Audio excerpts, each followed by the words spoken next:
नमस्कार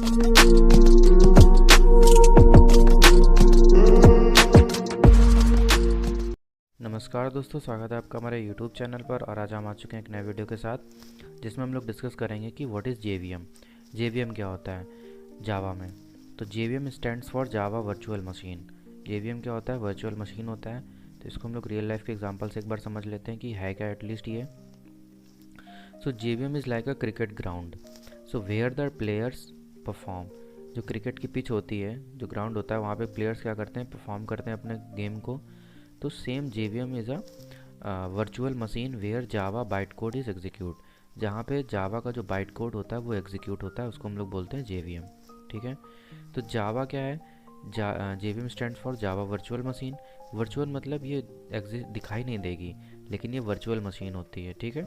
सो JVM as name suggested is virtual machine which takes, ये क्या करता है? टेक करता है, टेक्स द बाइट कोड। कहाँ से टेक करता है byte code? Dot class file से बाइट कोड लेता है, फिर उसको ट्रांसलेट करता है मशीन स्पेसिफिक कोड में, and run on any platform, जिसको हम लोग किसी भी प्लेटफॉर्म पे क्या कर सकते हैं? रन कर सकते हैं। ठीक है। तो ये चीज़ आपको क्लियर हो गई होगी कि JVM क्या होती है। एक वर्चुअल मशीन होती है जो क्या करती है?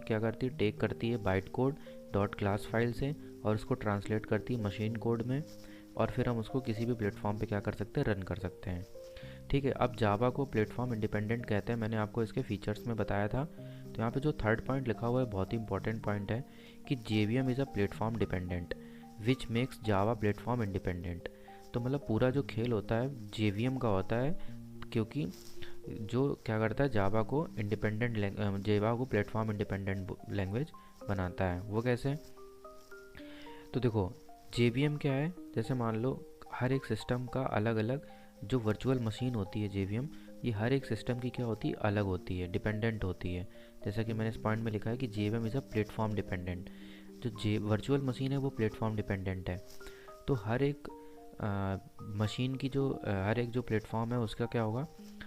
अलग अलग JVM होगी। जैसे विंडोज़ की अलग है, लिनक्स का अलग है, ठीक है, मैक का अलग है। तो इन सब का क्या है? अलग अलग जावा की वर्चुअल मशीन होगी।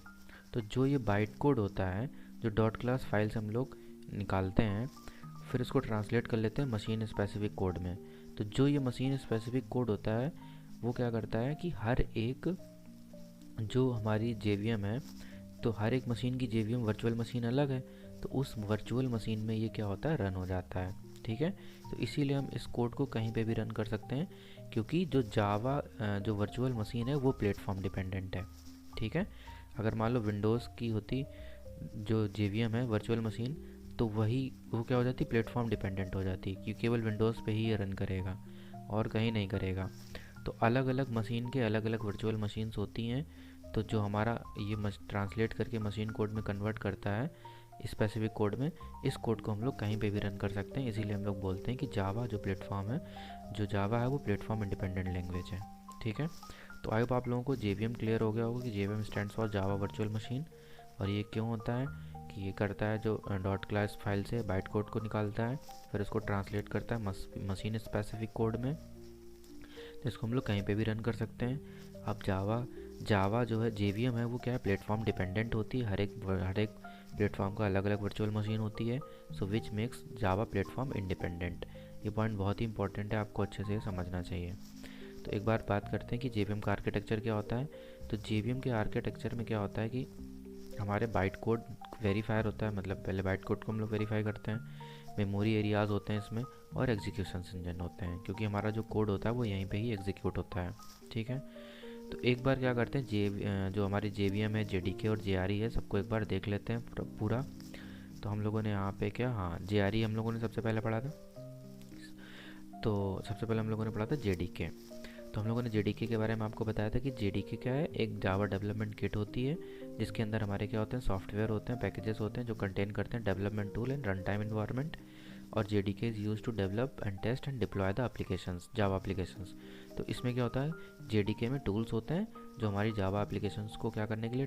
डिप्लॉय, डेवलप, टेस्ट और डिप्लॉय करने के लिए यूज़ होते हैं। ठीक है। तो इसका हमारा आर्किटेक्चर जो था ये है कि JVM के अंदर जो JDK है उसके अंदर क्या टूल्स होते थे और JRE होती थी, जावा रन टाइम इन्वायरमेंट। ठीक है। तो अब JRE क्या होती है इसके बारे में पढ़ लेते हैं कि जावा रन टाइम इन्वायरमेंट क्या होता था।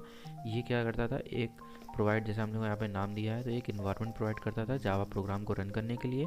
यहाँ पे हम लोग कभी भी कोड को डेवलप नहीं करते हैं, ये केवल क्या होता है, एंड यूज़र के लिए होता था, जो क्या करता था, who want to run the Java applications. ठीक है, तो इसके अंदर क्या होता है, आर्किटेक्चर के पैकेजेस क्लासेस होती थी, रन टाइम लाइब्रेरीज होती थी और वर्चुअल मशीन होती थी। और जावा वर्चुअल मशीन के बारे में अभी हम लोगों ने पढ़ा कि जावा वर्चुअल मशीन क्या करती है, हमारी डॉट क्लास फाइल से बाइट कोड को निकालती है और उसको ट्रांसलेट करती है मशीन स्पेसिफिक कोड में, जिसको हम लोग कहीं पे भी रन कर सकते हैं। और जेवीएम जो है वो प्लेटफॉर्म डिपेंडेंट है, which makes the platform JVM जो है वो क्या है, प्लेटफॉर्म डिपेंडेंट है, और जो हमारी जावा को क्या करती है, प्लेटफॉर्म इंडिपेंडेंट बनाती है।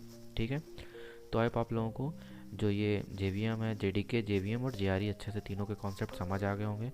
अगर आपको वीडियो अच्छा लगा हो तो वीडियो को लाइक करें, चैनल को सब्सक्राइब करें। मिलते हैं अपने नेक्स्ट वीडियो में, तब तक के लिए बाय बाय, जय श्री राम।